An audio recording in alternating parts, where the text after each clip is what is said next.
Dolly Parton believes God didn't let her have children so that all kids could be mine.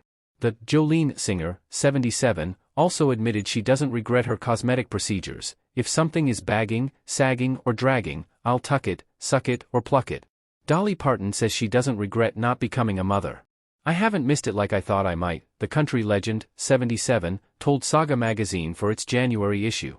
When you're a young couple, you think you're going to have kids, but it just wasn't one of those burning things for me. I had my career and my music and I was traveling.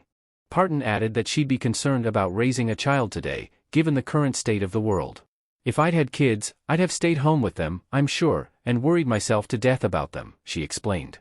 With everything that's going on, I'd hate to be bringing a child into this world right now. But that doesn't mean she doesn't feel connected to children.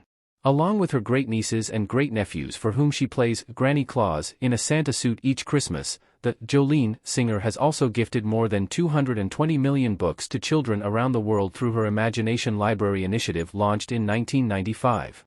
I always say God didn't let me have children so that all kids could be mine, she told the magazine. The 77-year-old has been married to her husband Carl Thomas Dean since 1966. Parton said while their first wedding was subdued, she finally got her dream wedding for their 50th anniversary. I wore a beautiful flowing ivory gown and Carl was so handsome in his suit, she reminisced. I almost put some of the pictures in the book, Behind the Seams, My Life in Rhinestones, but I wanted to keep some things private. Parton also admits that she's not much for exercise and does just enough to get by, adding that she's not opposed to plastic surgery. If something is bagging, sagging or dragging, I'll tuck it, suck it or pluck it, she joked. She says she's only regretted a procedure on occasion. Every now and then you'll get a hematoma, or sometimes with fillers and Botox you can get too much and have to wait till the swelling goes down to look normal again, she said. It means that instead of being back at work in 2 weeks, it's a month. Parton also addressed not being able to take up Kate Middleton on her invitation to tea while she was in London last summer. I only had one full day and I did not have a second to do anything else besides work, she explained.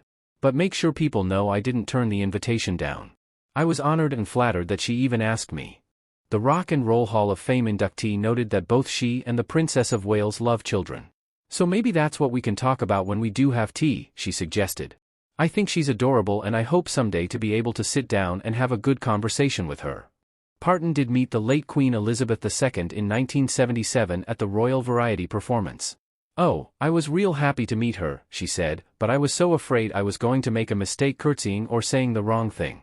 But she was so sweet and down home, just very warm and very generous. The I Will Always Love You singer, who promises she can't ever imagine retiring, recently came out with a new record, her first rock album, which includes guest artists like Paul McCartney, Elton John and goddaughter Miley Cyrus. I think people are going to be surprised when they hear me do rock and roll, she told the magazine. Reps for Parton didn't immediately respond to SSN24 Digital's request for comment.